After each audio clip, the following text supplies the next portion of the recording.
होगा, हमारे बजट के ऊपर वेट पड़ेगा। और इसी के बराबर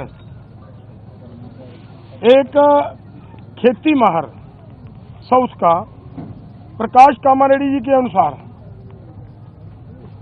केवल 1,75,000 करोड़ रुपया अगर सभी फसलों के ऊपर एमएसपी दी जाती है तो 1,75,000 करोड़ रुपए के अंदर वो काम चल सकता है। तो फिर अगर सरकार इतने पैसा लगा भी रही है तो ये 2-3 फसलों का बिकने की व्यवस्था बनाए और बाकी किसानों को ऐसे छोड़ दिया जाए, ये हमें उचित नहीं लग रहा। दूसरी बात मैं और एक कहना चाहता हूं, देखिए हमारी गवर्नमेंट बाहर से 1,75,000 करोड़ रुपए का पाम ऑयल मंगवाती है और वो सभी लोगों के लिए, मनुष्यता के लिए, इंसानियत के लिए बीमारी का कारण भी बन रहा है,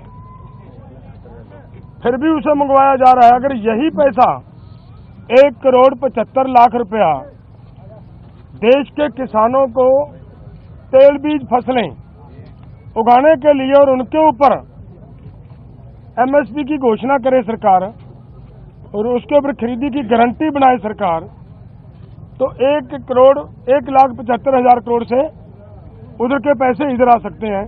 तो मुझे कहीं पे भी ये नजर नहीं आ रहा कि सरकार के ऊपर कहीं से किसी तरह का बोझ पड़ रहा हो। अगली बात मैं ये कहना चाहता हूं कि जो मैंने कहा कि इसे अगर ध्यान से देखेंगे, स्टडी करेंगे तो इसमें कुछ नजर नहीं आ रहा। उन्होंने ये कहा कि उन लोगों को, उन किसानों को हम दालों के ऊपर और क्रॉप्स के ऊपर जो हमने 6 क्रॉप्स लिए हैं 5 उनके ऊपर हम खरीदी की गारंटी करेंगे जो डाइवर्सिफिकेशन कर दूसरी क्रॉप्स को छोड़ेंगे। और मेरा इसमें कहने का मतलब है ये उन्हीं को देंगे जिन्होंने